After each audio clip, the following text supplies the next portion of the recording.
Hello friends, నేను మీ ఖాన్. మన సబ్స్క్రైబర్ది Yes bank settlement letter outstanding amount 1,381 rupees .23 principal amount వచ్చేసి 88,000 రూపీస్.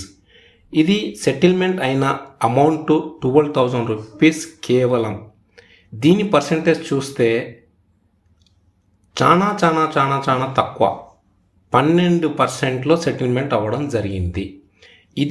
దీని డిపిడి కూడా 365 డేస్ ఉంది కాబట్టి ఈ పర్సెంటేజ్ వచ్చింది. అదేవిధంగా ఇందులో కస్టమర్ చాలా నాలెడ్జ్గా మాట్లాడి ఈ పర్సెంటేజ్ తీసుకొచ్చినారు. ఈ పర్సెంటేజ్ తేవడానికి రీజను ఇతను కంటిన్యూషన్ మాట్లాడడం. ఈ కంటిన్యూషన్ మాట్లాడి ఈ పర్సెంటేజ్ తెచ్చుకొని సెటిల్మెంట్ లెటర్ రావడం జరిగింది. ఇలా అందరికీ రాదు. ఎందుకు అంటే ఇందులో చాలామంది ఏం చేస్తారంటే మెడికల్ ప్రాబ్లం ఉండే వాళ్ళకి, హెల్త్ దీంట్లో డిపిడి ఎక్కువ ఉండే వాళ్ళకి, తక్కువ ఉండే వాళ్ళకి ఇలాంటి పర్సెంటేజ్ రాదు.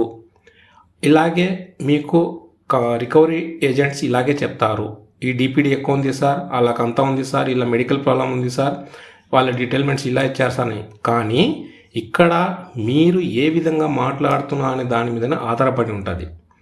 అందుకే నాలెడ్జ్ పెంచుకోండి. ఈ నాలెడ్జ్ పెంచుకోవడానికి కోసం కాన్మెంట్ ఛానల్లో మీరు ప్రతి ఒక్క వీడియో చూసుకుంటూ పోయినారంటే మీకు నాలెడ్జ్ పెరుగుతుంది. ఆ నాలెడ్జ్ని తీసుకొని ఇలాగే మీ డిఫాల్టర్ అయినప్పుడు ఈ సెటిల్మెంట్ చేసుకోవడానికి కోసం చాలా అవసరం పడుతుంది. అదేవిధంగా ఎస్ బ్యాంక్ వాళ్ళు సెటిల్మెంట్ లెటర్లో అవుట్ స్టాండింగ్ అమౌంట్ కానీ ప్రిన్సిపల్ అమౌంట్ కానీ ఎక్కడ మెన్షన్ చేయరు. వీళ్ళు డైరెక్ట్గా సెటిల్మెంట్ లెటర్ అమౌంట్ ఎంత ఉంది, ఏ డేట్కి పేమెంట్ చేయాలనే దాని గురించి మాత్రమే దాంట్లో మెన్షన్ చేస్తారు. కంప్లీట్గా మెసేజ్ ద్వారా కానీ మీకు మెయిల్ ద్వారా కానీ వస్తుంది. ఇది కొన్ని బ్యాంక్స్ ఇలా చేస్తారు.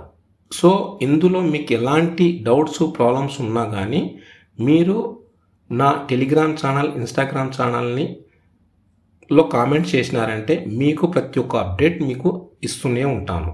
నా ఛానల్ని లైక్ చేయండి, సబ్స్క్రైబ్ చేయండి.